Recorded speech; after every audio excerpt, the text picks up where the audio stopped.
Hello my dears, मैं ऐसा करता हूँ कि आप स्वस्थ होंगे, मस्त होंगे, व्यस्त होंगे। तो आइए आज मैं डिस्कस करने वाला हूँ कि कोई भी घाव में पस कैसे बनता है।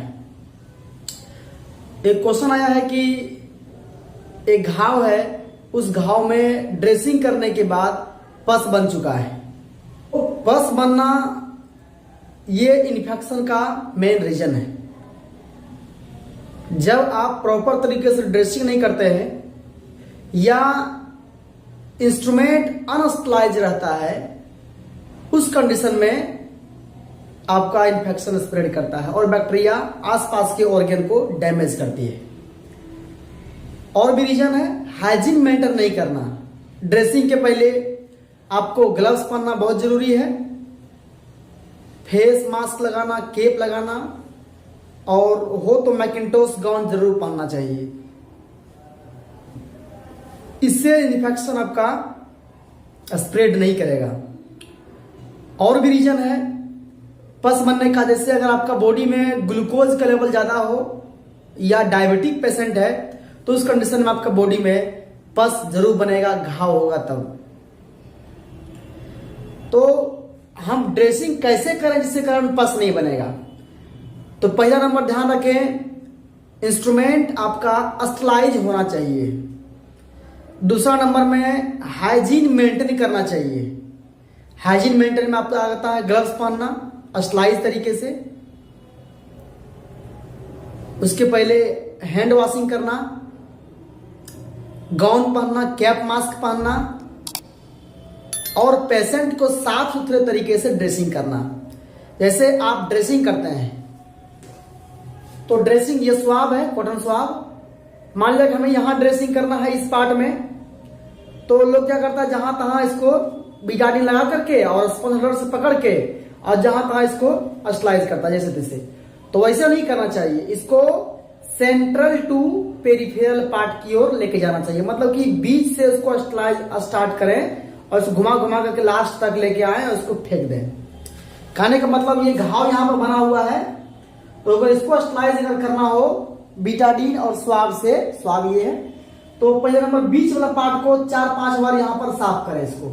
उसका घुमा घुमा के उसको दूर की ओर ला करके इसको हम फिर फेंक देंगे। फिर यही प्रोसेस को हम लगभग 3-4 बार घुमाएंगे। लेकिन लोग क्या करते हैं जहां तहां से घुमा घुमा करके ये आपका इसी जगह पर इंफेक्शन ला करके जमा कर देता है। तो यही इंफेक्शन का कारण बनता है, क्योंकि आपका बॉडी पर बैक्टीरिया की कमी नहीं है। चाहे कितना बढ़िया से आप नहा लें, धो लें, लेकिन आपका बॉडी में बैक्टीरिया प्रेजेंट रहेगा। तो इसी को दूर करने के लिए आपको ड्रेसिंग करना पड़ता है। अगर घाव के ऊपर में प्रॉपर ड्रेसिंग होते रहेगा तो घाव बहुत जल्दी से ठीक हो जाएगा। एंटीबायोटिक चलेंगे, ठीक हो जाएगा। लेकिन घाव में फिर भी ड्रेसिंग करने के बाद भी अगर पस बन रही है तो उसमें एक बार ग्लूकोज टेस्ट करावें। हो सकता है कि उसका शुगर लेवल बढ़ा हो बॉडी में, तो उस कंडीशन में ये घाव में पस लगातार बनते रहेगा। घाव को साफ सफाई रखें और ड्रेसिंग करने से पहले आपको क्या करना है, उस घाव के ऊपर में आपको हाइड्रोजन पेरोक्साइड केमिकल डालना है।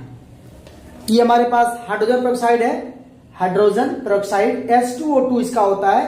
तो इसका मेन काम होता है घाव के अंदर पार्ट को घाव के अंदर में घुस करके बैक्टीरिया वायरस को किल करना।